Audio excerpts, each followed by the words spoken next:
give us some of the kind of funniest college isms that we see on repeat. And you've obviously been now you've been back there. You've been there last week in Dallas as well. Yeah. What are the things that just year on year never fail to kind of deliver? Well, first you got the classic locking of horns when you meet another college player and you ask them what school they went to, and someone decides to say the geographical location or the city as if to sneak one by you. It's like, where'd you go to school? Los Angeles. UCLA?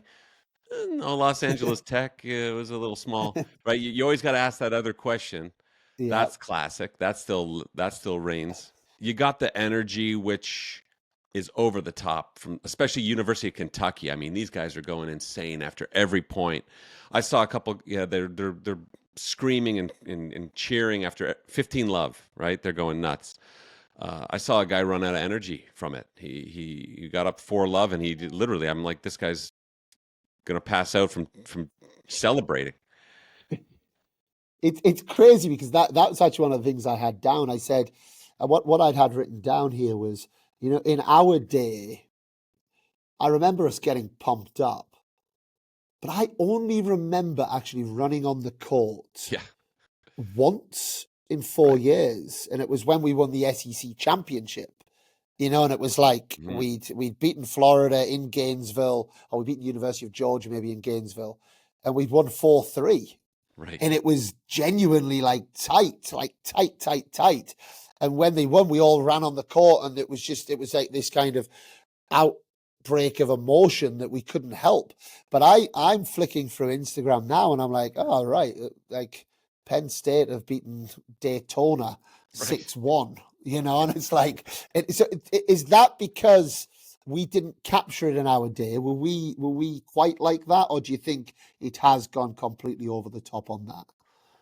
There has been a bit of a shift, I think, with the attitudes in tennis. I mean, we're playing a power. I don't know. We're playing a power game now. Most guys are using the BAB a lot. You see a lot of just banging and bashing, and maybe that has added to a bit of the intensity. Because I think I was chipping and charging, and we still had this concept of the gentleman's game, and you didn't cheer if your opponent double faulted. I remember playing in Arkansas, and we're playing in a barn, which you've probably played in Little Mhm. Rock, Arkansas, and it was pouring rain outside, and it's court one doubles, big point, and our court one guy missed his first serve, and some lady in the audience starts going, double fault, double fault. And then the whole place is cheering for 2 minutes, double fault. Finally, the umpire, who's clearly was okay with it going on, quieted the audience, and then he had to hit a second serve, which, by the way, he hit a second serve ace, turned to the audience and gave him the shh. Oh yeah. And that was one of the coolest college tennis moments I've ever encountered. But I think, yeah, those moments, like, that's college tennis, right? I think probably nowadays things are being captured and shown a lot more. Huh? Yeah, yeah, yeah, So then my next thing on college tennis before we move into the rest of your life yeah. is around NIL, Mm-hmm. and name, image, and likeness. Yes. We're seeing like Wake Forest. We don't know for factually, but we're hearing players are getting paid 150 grand for a semester. Yep. Like crazy figures being thrown around. In your opinion, is this a good or a bad thing? And I guess where does it go? Where does it take it next? I think currently it's a great thing. I think what it's doing is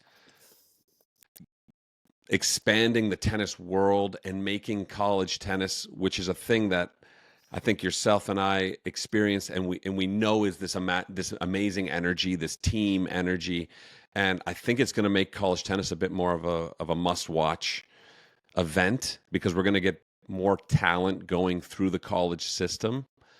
I even heard recently that Fonseca, this Brazilian kid who He's all right.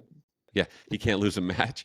Uh, he's still contemplating going to University of Virginia. Like, I think in 10 years from now, maybe a guy as good as him does do a couple. I think ultimately I think he'll skip it and go pro because, I mean, he's on a one-way street to No, top he's 10. gone. Yeah, He's he's gone. gone. Yeah, he's gone. But he had signed or he had committed to Virginia, and I just think that when we can pull people into the college system and get some eyes on the college game, I think it'll be good for the sport. What about donor fatigue, though? Like, in terms of, Yeah, if you're paying 150 grand for a player on a semester, right. how long does that last? And then the second thing for me, that again, I'm not the expert on this, but from what I'm hearing, they're now giving universities the option of whether they want to give their scholarships, and you can give up to 10, I believe now, Wow. but you can also cut the program. You Yeah. know, is that, so it's almost, it feels like it's in a bit of a make or break period. Because I agree with you. I think it's college tennis is the gateway to professional tennis, right? And Yeah. I think it has been for longer than people realize. And it kind of, that whole ecosystem is linked strongly towards it, but I do wonder where it all goes. Yeah. I don't No, know what the word on that is. right. Because you see some you see a bunch of, as much as there's some great things happening, there's some problems as well. Like you're losing that loyalty perhaps to a team. Like if I asked my friend who's the coach at Utah State, Coach Payan, I said, do you get worried when a guy starts winning that he might transfer now? And he said, absolutely. I mean, it used to be you got a guy who's winning, you get him a couple, get him the extra breadsticks at Olive Garden. Now, guy starts winning, tosses his name into the transfer portal just to see if anyone's biting. He's blowing up like a Swede on Tinder. He's got all the schools looking for him, sending him contracts. I mean, yeah, you're hearing rumors of guys basically jumping from school to school and going to whoever's offering the most money. I think that throws a wrench into the concept of school loyalty for sure. Yeah, it does. But unfortunately mirrors life. Yeah. Yeah. I know. Which I that's know. the unfortunate. So that's where the Utah State thing comes from. Because I Yeah. see all the Utah State, and I was like, oh, does he go to Utah?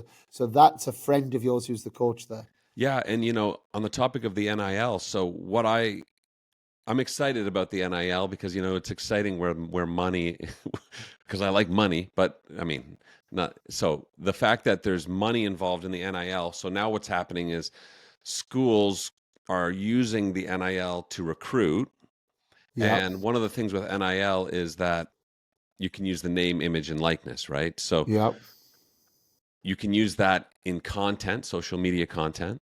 And you can yeah. bring in a guy like myself who can write and direct and act in the content. And I can do that for the players on the team. And then those players can build their brand and then Hmm. perhaps get some sponsorship money, get some boosters behind them when they decide to go pro or even if they're, Yes.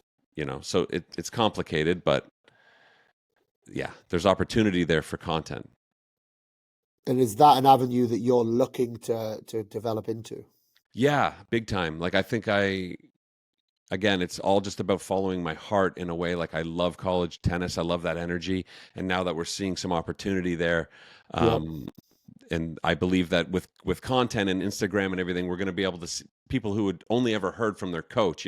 Oh, you should have heard about my match back at West Florida 20 years ago. Well, now your players at your club can follow West Florida and they can see how their results are going, and so that stuff's being brought to the masses now, and I'd love to be a part of that.